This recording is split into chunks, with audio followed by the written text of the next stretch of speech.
Irmãos, é sempre para mim uma alegria, um grande privilégio poder estar aqui para partilhar a mensagem da palavra de Deus. Eu sei que isso é graça, é favor que eu não mereço.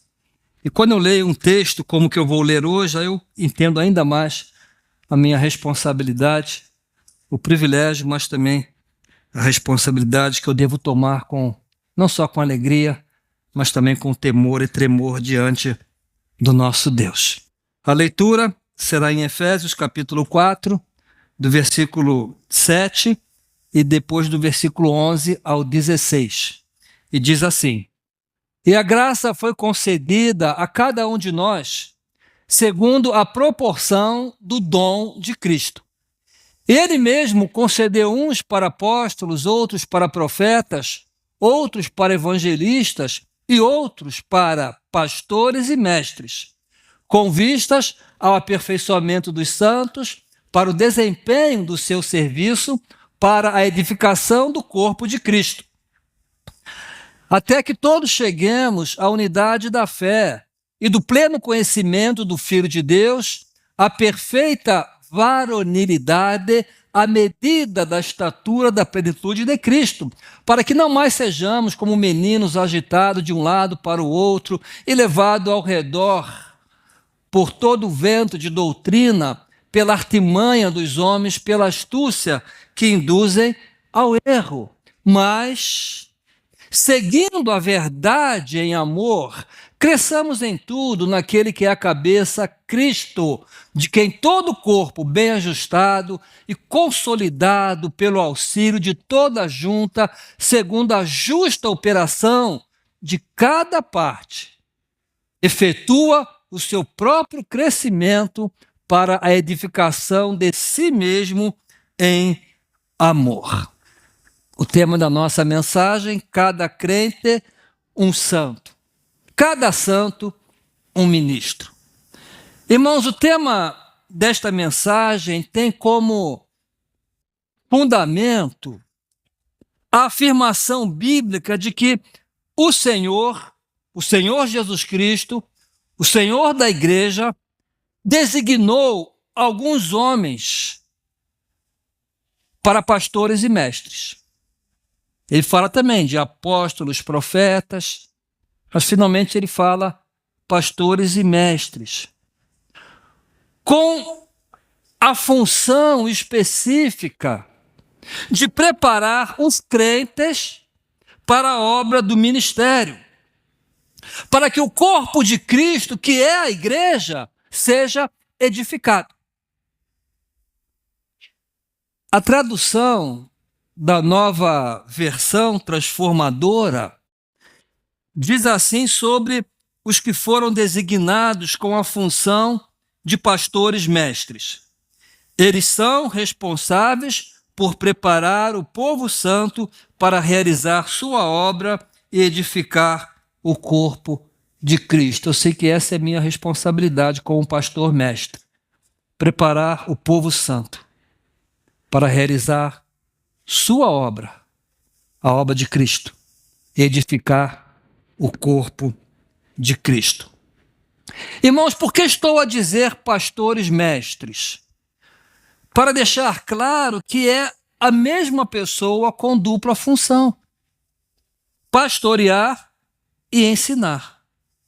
Paulo diz: a outros apóstolos, a outros profetas, a outros evangelistas e a outros pastores e mestres.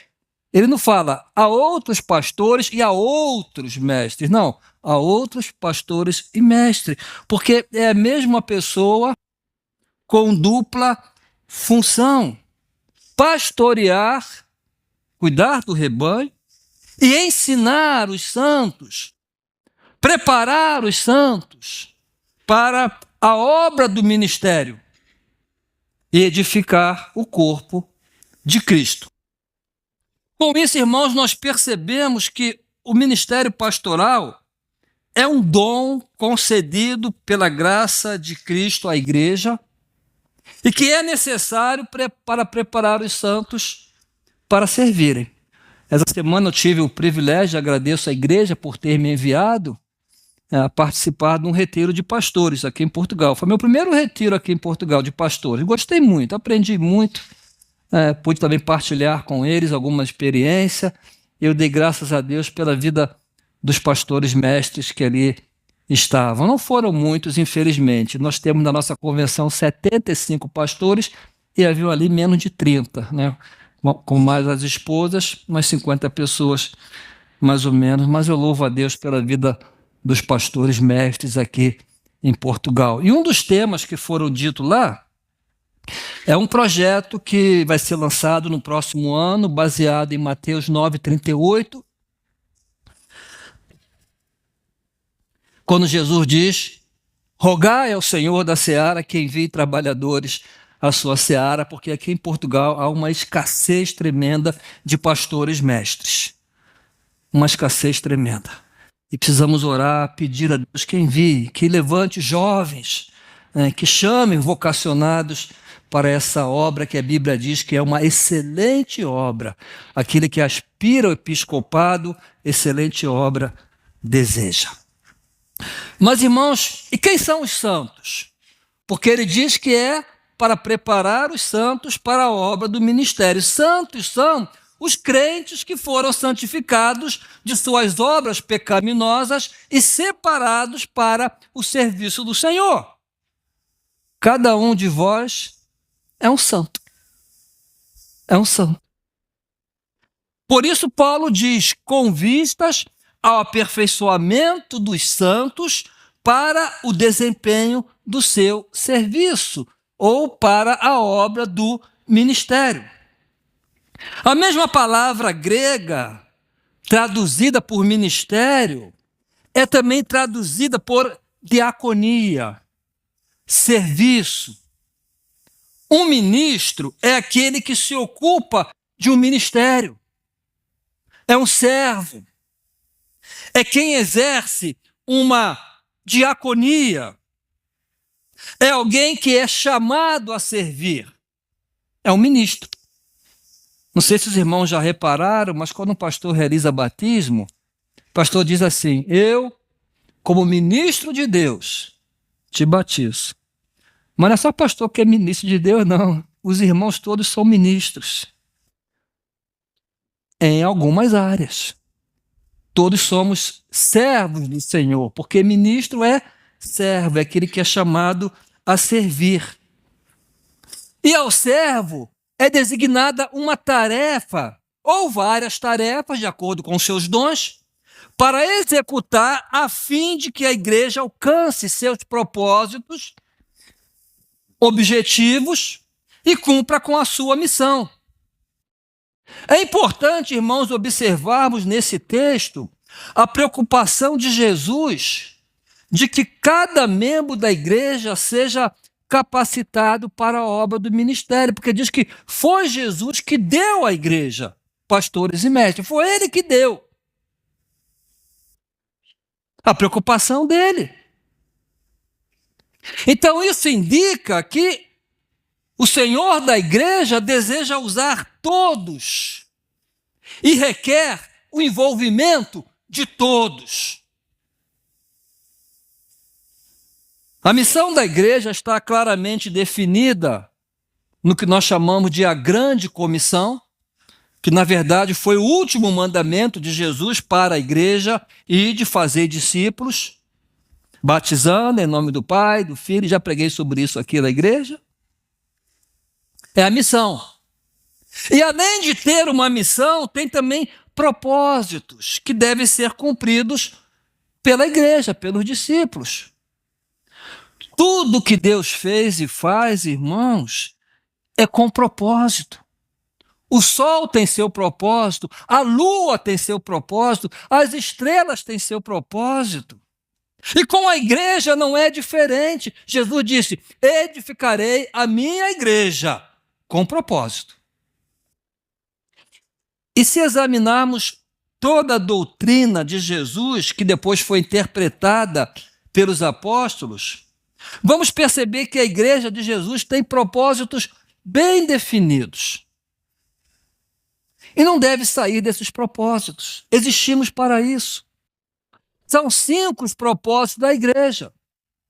Alguns estudantes de eclesiologia, que é uma matéria da teologia que estuda a natureza e a função da igreja, alguns estudiosos sugerem que esses propósitos sejam representados pela palavra pesca. É um acróstico com a palavra pesca. Proclamar, ensinar, servir, comunhão e adoração. Proclamar, que é evangelizar. Ensinar, que é o discipulado, para toda a vida. Servir, a ação social, comunhão e adoração. E para que esses propósitos sejam cumpridos de forma equilibrada, o próprio Jesus estruturou a igreja como um corpo. A figura de um corpo humano, onde os membros devem estar bem ligados uns aos outros e funcionar de acordo com a posição que cada um ocupa no corpo. Assim como o meu pé tem que funcionar de acordo com a posição que ele ocupa no corpo, a mão tem que funcionar de acordo com a posição que ela ocupa no corpo, cada um deve funcionar de acordo com a posição que ocupa no corpo, ou com o dom espiritual, com o recurso, com o talento que Deus lhe deu. O fato, irmãos, é que neste corpo, assim como no corpo humano, cada membro é importante. E cada membro foi colocado com uma função específica que deve funcionar para o bem do corpo. Cada um. Cabeça é Cristo. Sem a cabeça, o corpo não existe. Eu posso cortar a mão, não posso cortar a cabeça. Então, nesse corpo, todos devem ter o mesmo propósito e caminhar unidos na mesma direção. Imagine, irmão, o corpo humano, o pé direito, a perna direita quer caminhar para cá, a esquerda para cá. Ai, caramba, doeu. Causa problema ao corpo. Causa problema ao corpo. Tem que caminhar na mesma direção, porque se cada um vai para um lugar, não sai do lugar. É o que Paulo quer dizer com a expressão até que todos cheguemos à unidade da fé. Todos cheguemos à unidade da fé. E unidos no mesmo propósito, todos devem funcionar bem ajustados. Versículo 16, do qual todo o corpo, bem ajustado e ligado pelo auxílio de todas as juntas, segundo a justa operação de cada parte, efetua o seu próprio crescimento, o crescimento do corpo, para edificação de si mesmo em amor. Em amor. A questão é, o que precisamos, ou que requisitos precisamos cumprir para que funcionemos bem dentro do corpo, a fim de contribuirmos para a sua edificação e para que cumpra a sua missão e propósito que é necessário que haja em cada membro. Eu acredito que podemos extrair alguns elementos necessários desse texto de Paulo aos Efésios.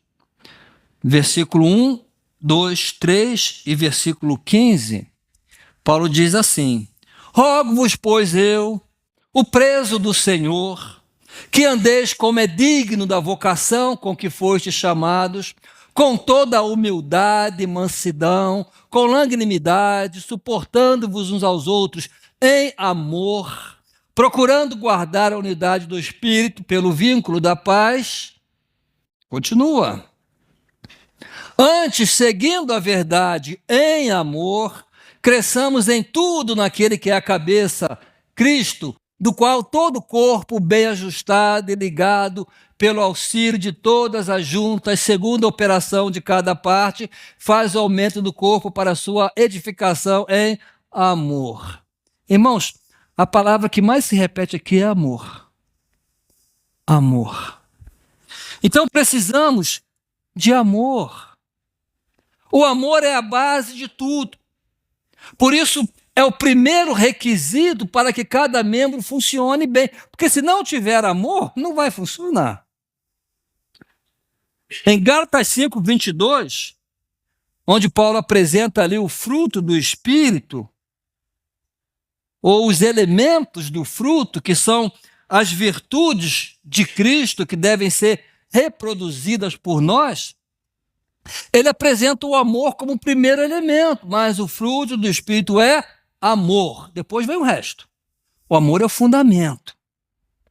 Aos Coríntios, Paulo diz que tudo que fizermos, tudo, qualquer coisa, ainda que seja o maior sacrifício, não terá valor algum se não houver amor.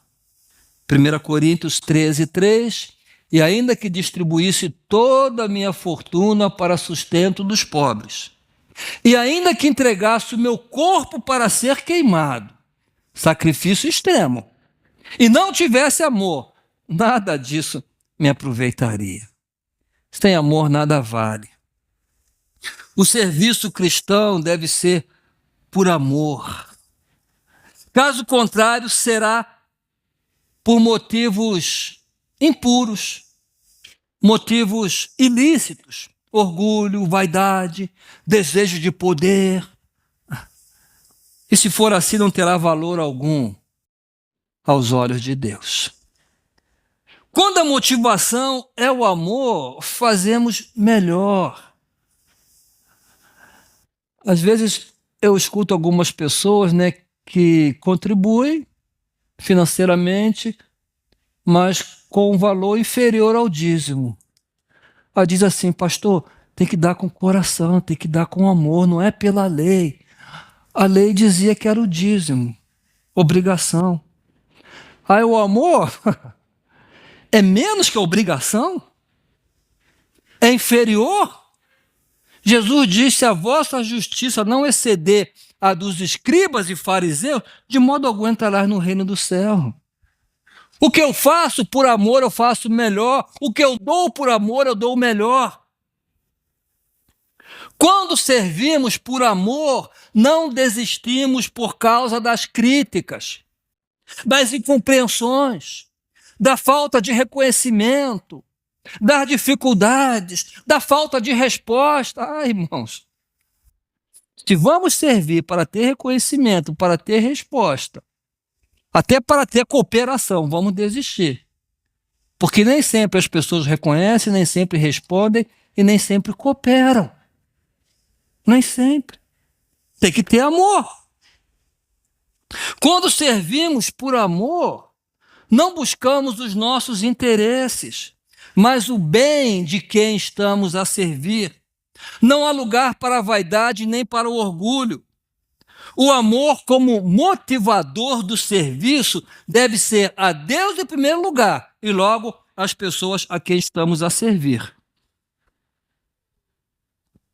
As pessoas que Deus colocou no nosso caminho para que sejam abençoadas pelo nosso ministério. Quando a motivação é o amor, nos assemelhamos ao nosso Pai Celestial, porque Deus é amor. E todas as suas obras são obras de amor. E assim deve ser tudo que fizermos na obra de Deus. O amor, o fundamento tem que ser o amor. Se não é, peça a Deus: Senhor, me ajude a amar. Amar a minha igreja, amar os irmãos da minha igreja, amar o serviço que eu tenho para fazer na igreja. Senão não serve. Segundo requisito é maturidade espiritual.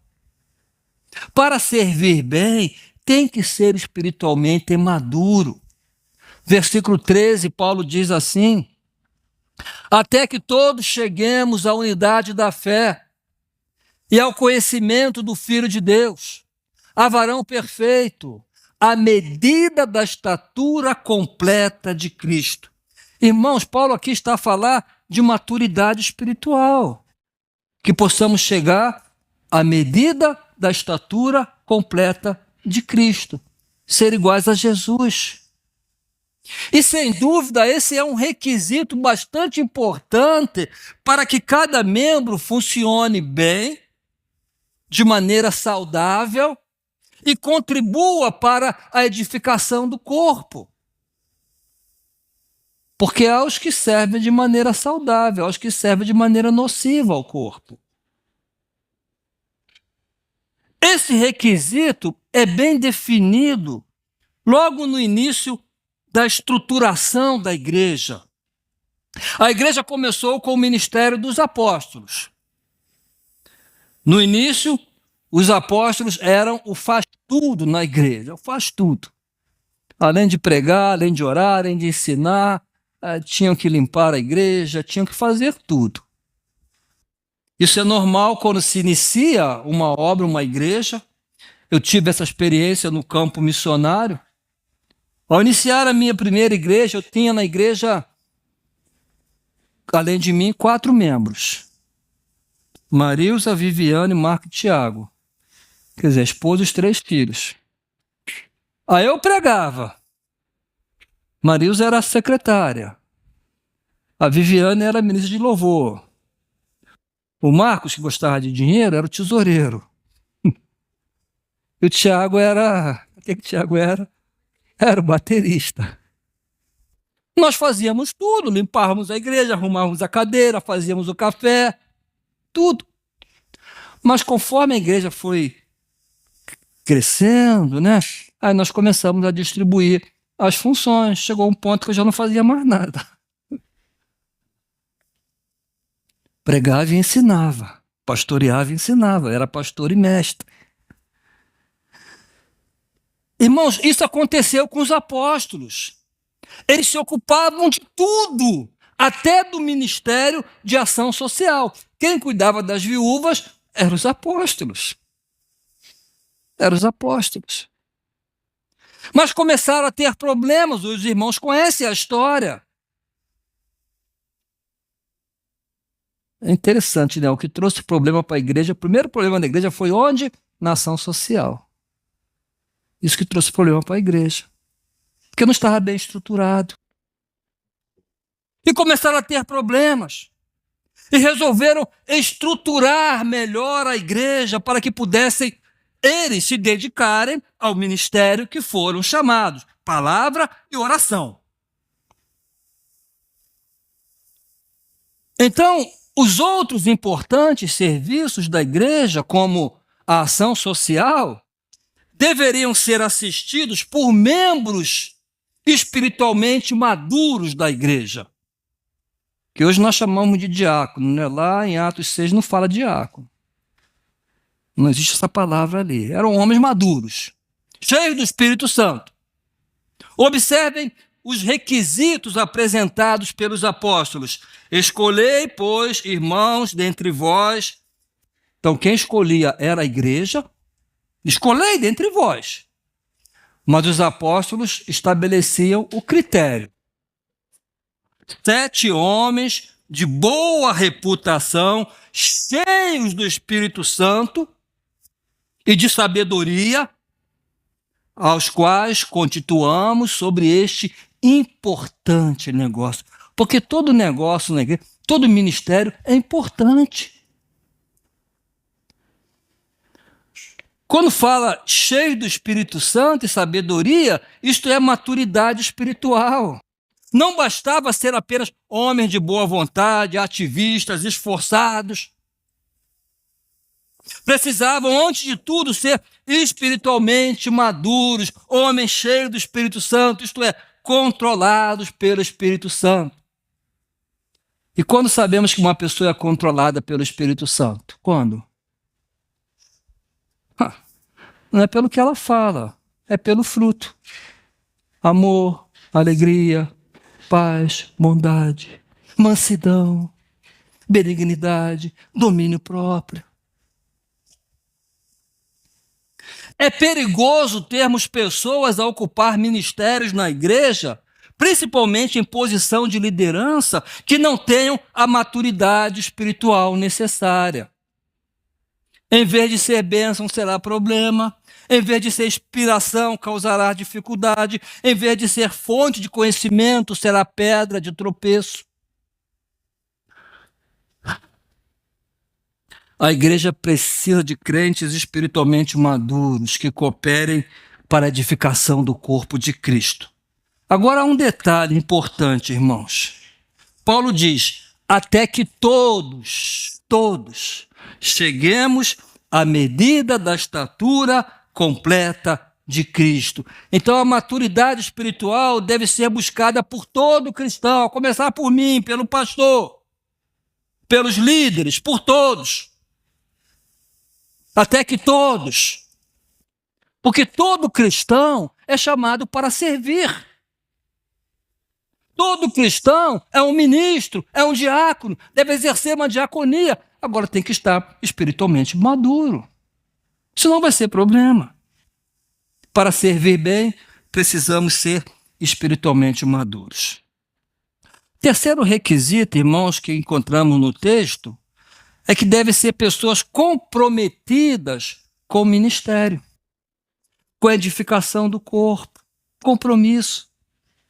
Por isso que agora, para qualquer pessoa tornar-se membro da nossa igreja, seja por testemunho, por carta, por batismo, tem que passar por mim, por uma classe que chamamos de comprometidos com a membresia.